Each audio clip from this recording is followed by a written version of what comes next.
itu ada sebuah kesalahpahaman yang tentu mesti kita luruskan.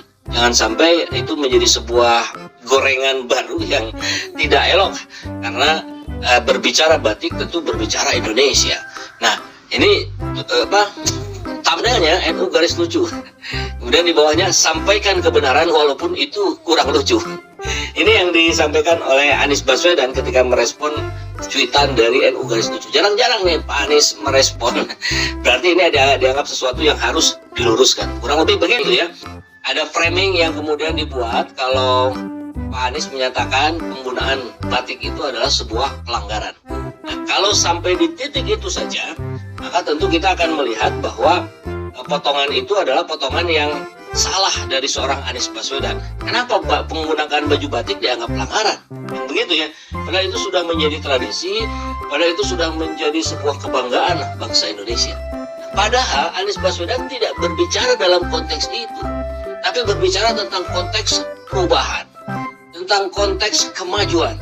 Dan di saat yang awal batik itu ada, tidak digunakan sebagai pakaian.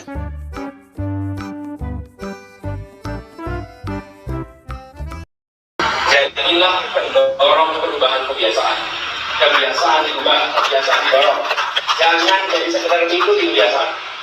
Kebiasaan ini harus kita lakukan. Bapak ini ada yang pakai batik. Bapak pakai batik. Di Pak Muhammad juga pakai batik. Pak Muhammad baju di sini boleh? Baju boleh. Ini baju tradisional kan? Bajunya baju Indonesia. Bapak Ibu silakan dulu. Bapak Ibu, saya ingin ajak ingat sebentar sekali.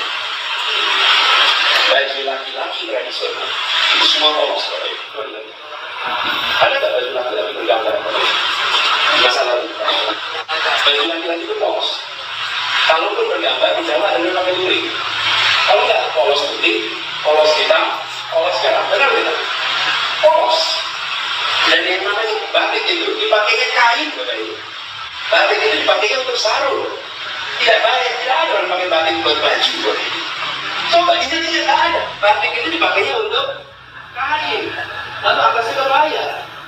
Kemudian terjadi pelanggaran atas pakem itu. Kain itu yang dipakainya di bawah dipakai untuk baju. Dan ketika pertama kali digunakan, orang menengok ini nggak sopan, ini pelanggaran yang dipatok. Diikuti banyak orang. Sekarang menjadi baju batik identitas Indonesia. Pelanggaran itu sekarang menjadi kebiasaan baru. Bapak Ibu, di bidang pendidikan mulailah pelanggaran baru. Jadi kalau kita terkunci dengan pakem dan labeling, maka tidak muncul kebantuan. Dan universitas swasta punya ruang terobosan lebih banyak daripada yang lain. Tidak, ruang itu lebih besar untuk melakukan inovasi-inovasi, sehingga muncul terobosan-terobosan di dalam interaksi, di dalam proses pembelajaran. Coba, kalian menangkap nggak poinnya apa? Dia seolah mengucapkan dialog ke orang lain yang katanya ini apa-apaan, batik itu pelanggaran, kan seperti itu. Pertanyaan saya satu, siapa yang berdialog seperti itu? Siapa yang mengatakan bahwa batik itu pelanggaran? Siapa? Coba, yang mengucapkan kalimat itu siapa? Kan dia ngomong, orang melihat ini pelanggaran, keluar dari pakem nih. Nah, orang itu siapa yang mengatakan batik itu pelanggaran? Coba Pak Anies jawab nih, siapa orang yang dimaksud oleh Pak Anies yang dia memprotes seolah-olah, bukan seolah-olah gitu, memprotes karena ketika batik dijadikan baju itu pelanggaran, mestinya batik itu dijadikan sarung gitu loh, di atasnya kebaya kan gitu ya.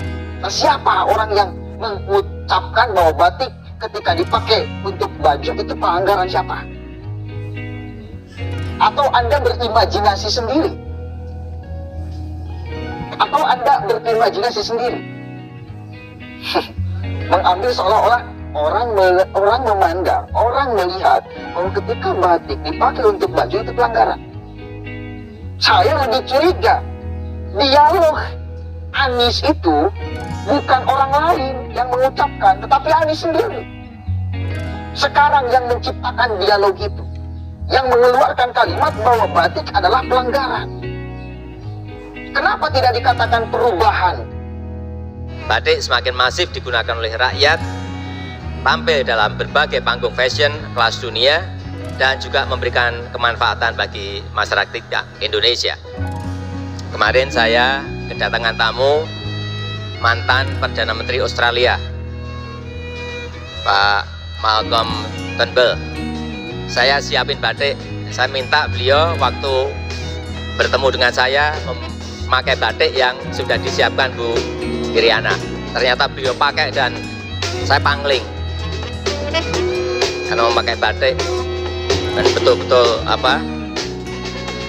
ya karena batiknya bagus, sehingga betul-betul merubah bahwa kelihatan beliau bukan dari Australia, kelihatan dari Solo gitu.